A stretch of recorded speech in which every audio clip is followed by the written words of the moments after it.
Happy Aloha Friday. Thank you for joining us right here on This Is Now. 7 months after the deadly Maui wildfires, a new alert system is being deployed in Hawaii to help keep communities safe. The Department of Homeland Security is installing 80 wildfire sensors and 16 wind sensors across the islands so firefighters can quickly locate and target a blaze when it sparks.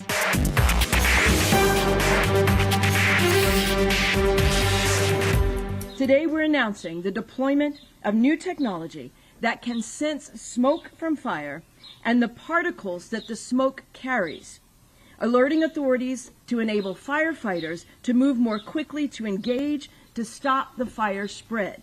These sensors will also provide early alert information to inform evacuation. We'll be deploying 2 strings of these sensors. One of these strings is going to be across Kihei. From your vantage point, it's up to the left here on the slopes of Haleakala is the area we'll be paying attention to. And the second string is in the Olowalu to Hokiokio area of Lahaina. We need every innovation possible, from equipment in the station to the equipment in the field, to help us with early detection.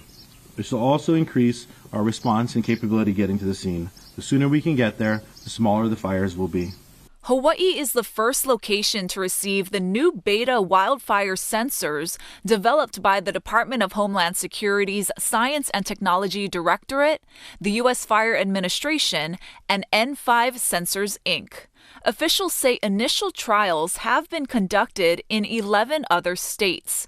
The 24-hour technology uses artificial intelligence to identify changes in conditions before wildfires start and can work in all weather conditions. The first round of fire sensors is being provided at no cost to the state. We'll have much more on this story online and on later editions of Hawaii News Now. President Joe Biden delivered a fiery State of the Union address yesterday, often at times pointing to juxtapositions between him and his predecessor, and he also used the opportunity to lay out his argument for 4 more years in the White House. Willie James Inman reports from Washington. President Biden is taking his 2024 message on the road, speaking tonight in Pennsylvania, one of the states that decided the last presidential election. Will you commit to a debate with former President Trump? It depends on his behavior. Thursday night, the president delivered a fiery State of the Union address, previewing the campaign ahead. Not since President Lincoln and the Civil War have freedom and democracy been under assault at home as they are today. Without using his name, he referenced his likely 2024 challenger more than a dozen times, warning of threats at home and abroad. Now my predecessor, a former Republican president, tells Putin, quote, "Do whatever the hell you want." That's a quote. The current president and former will both hold dueling rallies in Georgia, another battleground state, on Saturday, ahead of the state's primary on Tuesday. Next week, former President Trump is poised to officially win the delegates needed to clinch the GOP nomination. I'm stepping aside today. Friday, Republican National Committee Chair Ronna McDaniel stepped down, paving the way for Trump loyalists, including his daughter-in-law, to be elected. Winning the White House back is just too important for me to do otherwise. President Trump deserves to have the team he wants in place at the RNC. The new leaders will try to close the significant fundraising gap. Records from February show the Biden campaign and DNC have roughly double the cash on hand compared to Trump's team and the RNC. Natalie Brand, CBS News, the White House. Also in attendance at the address was Maui police officer Cameron Pupunu. He was a guest of First Lady Jill Biden. He saved more than a dozen people who were sheltering inside a coffee shop during the Maui wildfires on August 8th. Some local lawmakers we spoke with, however, were disappointed that there was no mention of the disaster in Mr. Biden's speech. Just disappointing that there was no mention of Hawaii, Lahaina, and Maui. Over 100 people died. Thousands were displaced and still are. We need true federal support. His version of economics is not working. There are more Hawaiians who are leaving Hawaii because they cannot afford to live here. And this state is simply a continuation of the White House's policies, that they're implementing those same exact policies that he pushed for tonight. I think he also spoke very directly and strongly to many of the domestic issues that, of course, we all care so much about, the cost of living, the cost of housing, the cost of pretty much everything. I think he very directly said that we had work to do still in that department, but that because of many of the things that his administration has been able to accomplish, that we have one of the best economies in the world right now. And for more insight on the reactions following the speech, our Emily Cristobal spoke with HNN's Washington News Bureau correspondent, Brendan Cullerton. Thanks so much for joining us, Brendan. You know, following President Biden's State of the Union address last night, what has the overall reaction been to his message? Well, I think it's a very partisan reaction, right? Democrats say he did a great job. Republicans say he was being divisive. We certainly saw a more forceful, a more fiery Biden last night than we're used to seeing. It read a lot like a campaign speech. I spoke to a lot of Democrats ahead of the speech yesterday, and they said that's kind of what they expected. You know, the general election's 8 months away. He used a lot of the speech to draw direct comparisons between him and Donald Trump. The other option come November, whether it's on reproductive health care rights, whether it's on trying to craft some legislation at the border, whether it's him calling Trump overall divisive. He tried to continuously say, here is how I'm different from your other option. And he did it with more energy than we're used to seeing from Biden. And I think a lot of Democrats thought that he did a good job. Republicans are saying that it was a very partisan speech. Yeah, you know, going to Alabama Senator Katie Britt, who delivered the response to Biden, how has her speech been received so far? Probably a bit more of a mixed bag of a reception for Senator Britt. Some people saying, you know, she did a great job laying out the kitchen table issues, right? The regular people issues of dealing with crime and inflation, speaking from her kitchen as opposed to in Congress with hundreds of lawmakers surrounding her. There were some Republicans that didn't think she really matched Biden's energy. Democrats are obviously going to pan that. And this is a speech reacting to the State of the Union that is usually panned. It's usually not received as well as a president going into the Capitol of the United States with hundreds of lawmakers cheering or booing. You know, there's less grandiosity. And this was not as well received as Biden's speech. Yeah, you know, kind of switching gears, parts of the government will run out of funding if a package is not passed by midnight. What is the status of the funding plan, Brendan?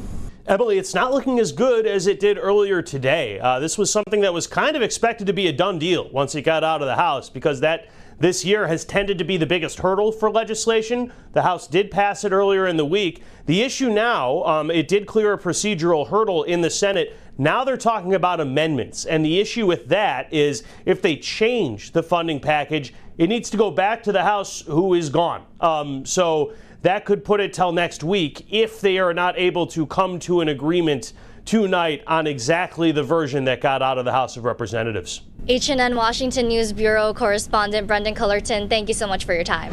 Serial thief Tiari Keenol is heading to prison for 10 years. She was caught on surveillance video burglarizing a New Valley home last April. About a month prior, she ransacked a home in Ainahaina.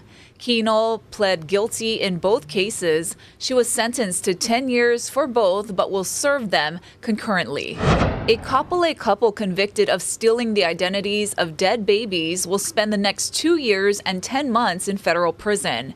A judge sentenced Walter Primrose and Gwen Morrison on 4 separate fraud charges, including conspiracy to defraud the United States.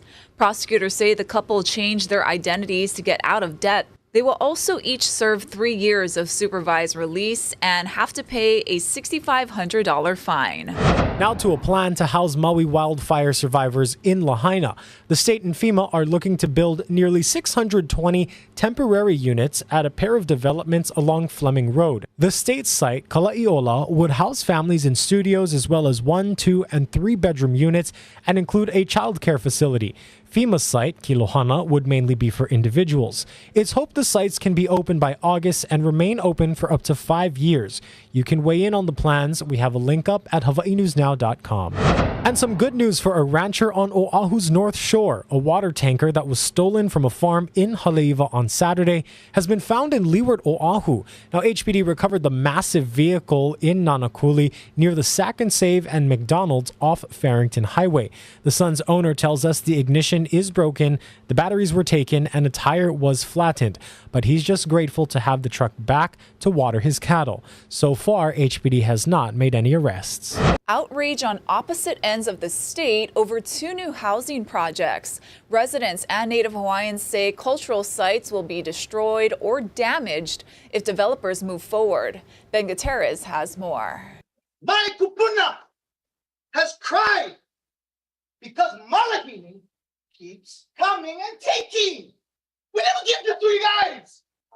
We never. Passionate testimony stretched for more than 9 hours today at the Windward Planning Commission hearing in Hilo as commission members prepared to take action on developer Black Sand Beach LLC's permit request. It wants to build 225 residential and short-stay units, rehabilitate an old golf course from a previous resort, and also dedicate part of the coastline as a conservation area. Ka'u residents spent last weekend rallying against it. And they're going to constantly take, and they're going to just give us crumbs, tell us, you can go clean our condos, you can go work in our hotels, and you can go mow our lawns for your golf course. And then next thing you know, they're going to build houses. And that community, Ka'u, is a farming community and a ranching community. It'll kill Ka'u. Native Hawaiians are also concerned that cultural sites will be damaged or destroyed. It is home to our kupuna burial grounds and cultural artifacts that must be protected and respected.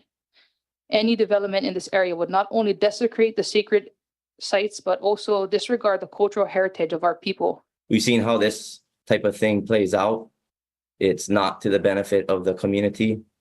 It's to the benefit of the outside entities. Meanwhile, over 300 miles away across the island chain, residents are fighting to save a cultural site in Poipu, known as Kanai'olauma. I live there all my life, and I see how there's a lot of energy in there. It's a quiet, holy place, you know. Ka'ohelauli'i helped to uncover and clear the site, which includes a heiau, along with evidence of housing and the large structure in the center that is the only remaining ancient Makahiki arena in the state.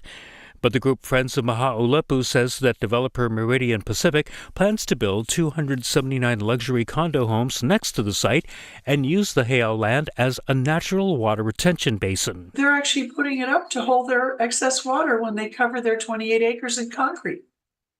And that's pretty bizarre if you're trying to protect the place. Hammerquist also says Kauai County had offered assistance in keeping the land clear, but no longer does so. The group says it has allowed it to become overgrown once again.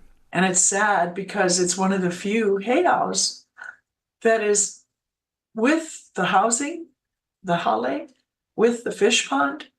It's all one site. Friends of Mahaulepu has filed for a preliminary injunction against the county and the developer to stop the project. A similar vow is being made against the Punaluu development. We need to keep Ka'u, and we need to keep this area of the coastline undeveloped. And no matter what, people will be here to fight for it. And even if you do approve it, we won't let it happen. Well, if you're looking for something fun to do this weekend, consider the Honolulu Festival. Our Casey Lund has more. Check this out. So cool. 1995, the very first ever Honolulu Festival. Over the years, nearly 3 decades, people from Japan, China, Korea, Australia, Aboriginal tribes, all coming here to this mixing pot that we get to call home, Hawaii and Honolulu. A wonderful, wonderful event that takes so much effort to put on, but it's well worth it. All the fun starts here at the Hawaii Convention Center. Cultural performances and exhibits are happening at the Convention Center and also Ala Moana Center and also at the Waikiki Beach Walk. And new this year, the Japan Food Festival by JETRO, the Japan External Trade Organization. Some of the best sushi and sashimi you can find. They're going to do ahi dismantling. So you get to taste the ahi, and then they also have like an onigiri workshop.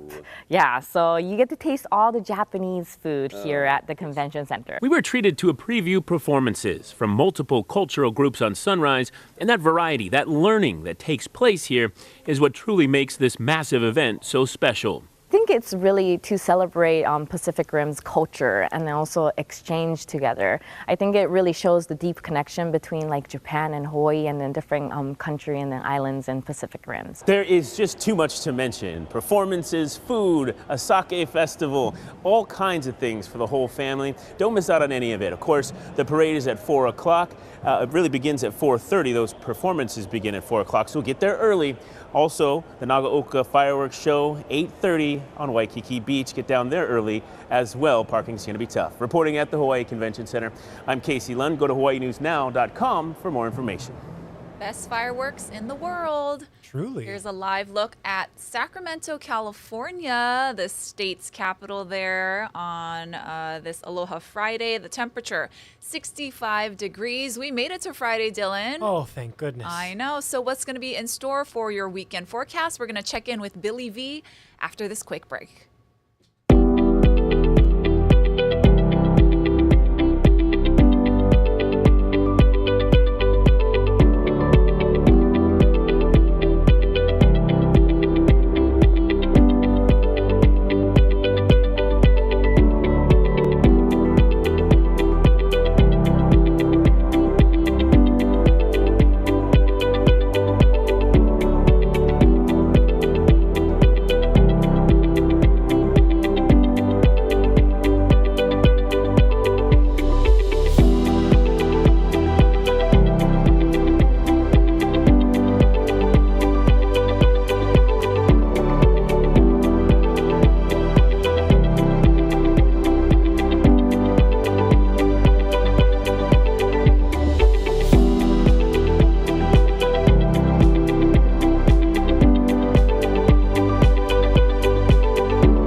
Well, if you're on the island of Oahu and Kauai, you're going to see less rain, but you're going to still see those strong winds. And take a look at the winds right now, 21 miles per hour, Lihue Kaneohe. Everything else is a little bit less except for Lanai City. Now, for Maui County and Hawaii Island, they'll see more rain over the next 24 hours, especially the windward side. So heads up for you there. Notice that you've got light winds. So that's another part of the component there, that if the winds were brisk like they are for the rest of the state, the rain keeps moving. But over here, the rain kind of slowly, and it may meander. It might stick around for a little while, so that's why we're watching over the windward side. That's the Hamakua coastline all the way down onto towards Volcano. Let's really quickly give you the surf numbers, because the surf numbers are going to get bigger tomorrow. 4 to 6 feet today, 3 to 5 west side, 10 to 14, 7 to 10 by the time we get to tomorrow, and 6 to 8 it is messy over on the east-facing shoreline. Real quickly here, your 7-day forecast, 3 days of windy conditions, 30 mile per hour plus winds, and after that it backs off a little bit. Hey, happy Aloha Friday, everyone. This is your weekly sports recap. Davis here in the Digital Center alongside Kyle Chinen. What up, Davis? We got a lot to talk about, and if you were at any of the basketball games this week, you would have been in for a little bit of a surprise. Some different jerseys out there, Kyle. Yeah, Wednesday night, the UH men's basketball team rolled out some new one-of-a-kind jerseys. They're called the Island Heritage jerseys, and they were going to wear them that one time. They wore it against CSUN. It was a big last-second win. It is a Kelly green jersey with some orange accents, like akin to the UH baseball uniform. So that's an iconic colorway. And actually, they're only wearing it once because right now there's an open auction online at uhathletics.com where you can purchase these or bid for one of these jerseys, and all the funds and proceeds will go to the UH Athletics Scholarship Fund. So it's going back towards the athletes, and it's a cool one-of-a-kind jersey. Yeah, they are pretty cool. And something else that is cool is the Wahine. They just clinched the top seed and are heading into the Big West tournament this week. Very, very exciting stuff. Kyle, that was a close one. Yeah, it was definitely a close one. And, they have kind of been at the top of the conference all season long and just showing why they are the reigning champions. But this past couple weeks, they've just been dominant. And yes, it was a close one, but they're still winning. They get the 1 seed in the Big West tournament, which is coming up next week. They also get a share of the regular season championship. So good on them. They beat CSUN 65-62. And what a game. I mean, you want to talk about some players. We have Melanie McBee. She hit a season-high 5 3-pointers. So another big night from one of their contributors. And then, yeah, it just kind of sets things up for the regular season finale on Saturday and then going into the Big West tournament where essentially they really only need to win 2 games to win another championship. Semifinals, which they're automatically heading to, is next Friday, March 15th. So stay tuned for that. They're going to be playing the Game 4 winners. So we'll have to wait and see who they play, Kyle. Absolutely. Well, that's a wrap for this week's Sports Recap. Thank you guys for joining us. From Kyle and I, thank you so much. Make sure to check out the latest sports news from our podcast, HNN Overtime. Scan that QR code on your screen right now. Scan it. Come on. Thank you guys so much for watching. Again, have a great weekend. From Kyle and I, aloha. And now for the latest in entertainment news, let's send things over to our Billy V. March 7th, 2024 is officially known as Janet Jackson Day on Oahu. Yesterday, Mayor Rick Blangiardi honored the pop legend with a proclamation and then got a sneak peek of what's to come in the way of her concerts this weekend. Jackson's backup dancers give a little taste of what's to come tonight at Blaisdell. Before that, the 5-time Grammy winner and Rock and Roll Hall of Fame inductee received a special certificate recognizing her trailblazing career. I have such incredible memories since I was 5-6 years old, coming to Hawaii on the regular. When I heard of the tragedy in Lahaina, it really broke my heart. And I wanted to do something. I had to do my part. And I decided to have part of my proceeds from my show to go to the victims. Janet Jackson undeniably embodies the very essence of the Aloha spirit to the people of Hawaii through her harmonious spirit, persevering presence, divine talent, and graceful humility, and has forever made her mark in our state. Once again, Janet's first show is coming up tonight. It begins at 8 p.m. She has 2 more Saturday and Sunday. Tickets are still available. 98 Degrees is an internationally acclaimed, multi-platinum, multi-award-winning recording group. Members are brothers Nick and Drew Lachey, Jeff Timmons, and Jeff Jeffrey. Nick Lachey was on Sunrise with us this morning talking about his wife Vanessa working on NCIS Hawaii and being here in Hawaii. So it's allowed me the time to kind of discover the island, if you will, and get more involved with the local community here. But we love being here. We love living here. Nick and Vanessa have made this their home. Jeff Timmons was actually doing a project with restoring churches, and then the Lahaina fires happened. So it was really important for them to give back. And the ticket sales, the proceeds from that through our 501c3 fiscal partner would be HARA, Hawaii Academy of Recording Arts. In fact, it's ironic that Janet's here this weekend. Our first gig ever was opening for Janet Jackson at Aloha Stadium, I think 1998. And so this has been a very, very special place for us. And so obviously when the fires happened, especially now living here and feeling the impact so acutely, we just got together and said, how can we try and help? The group 98 Degrees are not taking a performance fee for this concert. It's all being donated to help Maui. Tickets are available now at Ticketmaster and the Blaisdell box office. Billy V, Hawaii News Now. Thank you so much, Billy, for that look on the entertainment news. You a fan of that 98? That was definitely my time. Yeah? Yeah. Lots of their songs were like our prom and winter ball themes. Good days. Yeah. Nostalgic. Okay, so time for some good news, you guys. If you love a toasty grilled cheese sandwich dipped in tomato soup, who doesn't? Campbell's may have the perfect pairing for you. The brand has infused its iconic tomato soup with the flavors of a grilled cheese sandwich. Now, the limited edition grilled cheese and tomato soup can be prepared with water for a more robust tomato taste or milk for a cheesier flavor. In honor of National Grilled Cheese Day next month, it's giving away over 400 cans now through March 20th. To enter to win one, visit Campbell's Grilled Cheese and Tomato Soup.com. You know, Ash, I don't know if I've ever had tomato soup. I mean, I've had like tomato bisque and all that, but straight up tomato soup, I don't know. So hit or miss with this cheesy infusion. I dig it. It's it's nostalgic. Yeah. Simpler times. Yeah. Let's go ahead and send you live outside for one final look at Hilo Bay on this Aloha Friday. Small kind clouds, but not too bad. Thank you all so much for watching. This is now all week long. Enjoy your weekend. Aloha.